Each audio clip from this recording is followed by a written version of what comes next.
Сәлем, менің химия сүйер оқырманым. Бүгінгі сұрағымыз мектеп оқулығындағы 7 сынып 50 беттегі осындай білімін тексер сұрақтары. Бірінші сұрақ: атом қандай бөлшектерден тұрады, ядроның құрамы қандай? Атом бізде ядродан тұрады, протон нейтроннан тұрады және электроннан тұрады екен. Атомда ядро болады, сол ядроны протон нейтрон қоршап тұрады, ал оның сыртында электрондар айналып қозғалып жүреді. Жүру жолы әртүрлі болады, әрине.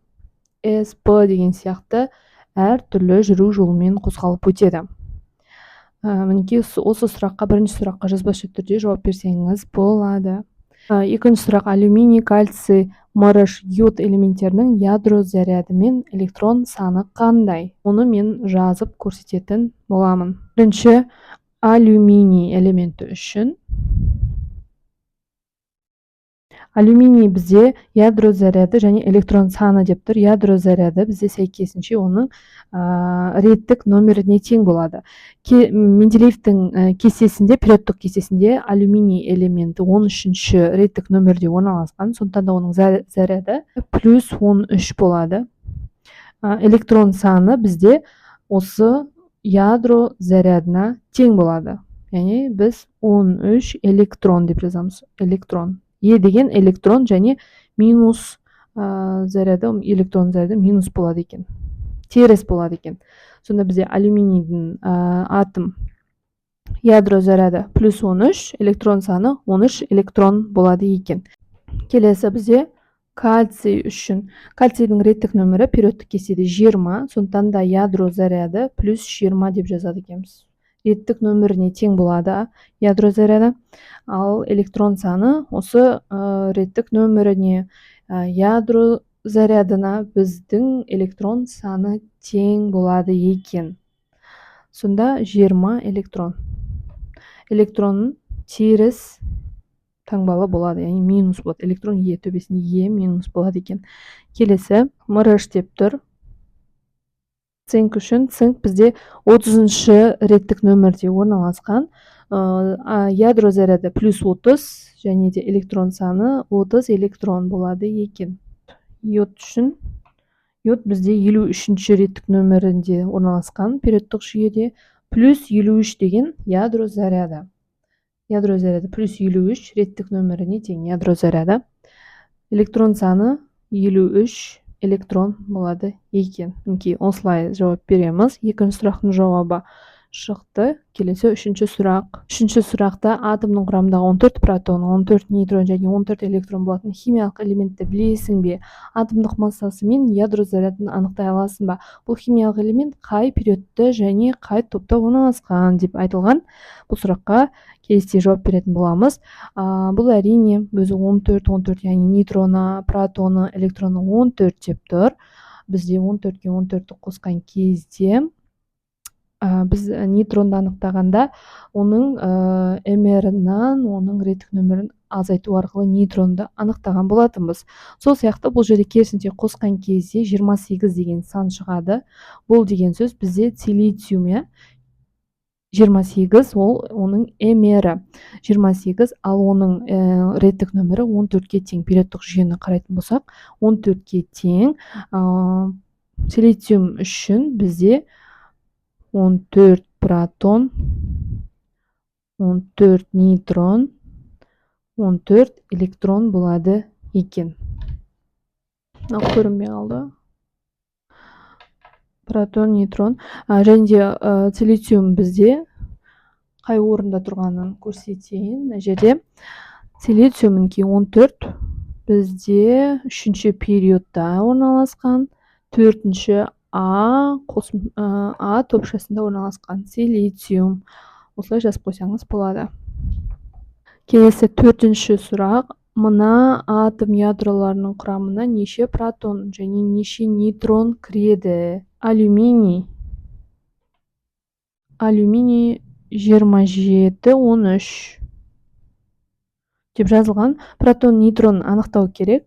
Бізде протон, нейтрон анықтау өте оңай. Протон реттік нөмірінің өзіне тең болады. 13 протон, ал нейтронды анықтау үшін біз азайтамыз. Мынау массасын, молекулалық массасын азайтамыз реттік нөмірінен. Сол кезде бізде 14 нейтрон болады екен. Нейтрон бос бөлшек 0 деп тұрады. Сөйтіп заряды белгіленеді нейтронның. Сонда алюминийде 13 протон, 14 нейтрон бар екен. Аргон депті, ар деп жазылады, 40, астында 20. Аргон, иә. Бұны да өте оңай болады бізге қазір. Жоқ, мына жерде 18 екен. 18 деп жазылып тұр. 18, 40, мынау 18. Бұл жерде реттік нөміріне сәйкес 18 протон болады. 40-тан 18-ді азайтқанда 22 нейтрон болады екен. Келесі бізде кальций 40-та 20 деп жазылған. Бұл жерде бізде 20 протон болады. Мынау реттік нөмірі бізде протонды береді. Азайтамыз, 40-тан 20 алсақ 20 болады екен. 20 нейтрон. Мінекей, осылай жазады екенбіз. Яғни бұл сұраққа жауап берілді. Келесі 5-ші сұрақ. Неге калий және аргон атомдары әртүрлі қасиеттер көрсетеді дейді.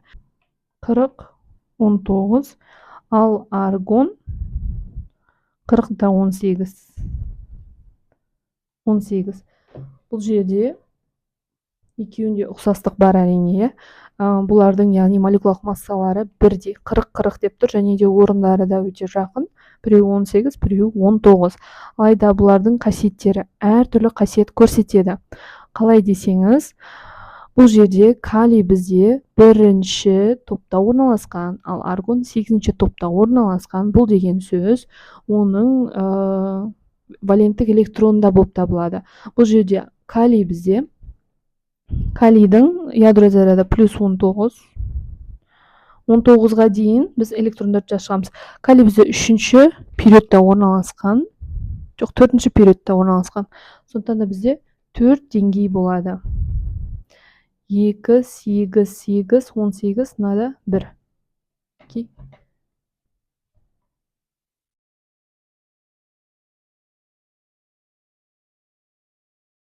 Мына жерде 1 деп жазып қойдым.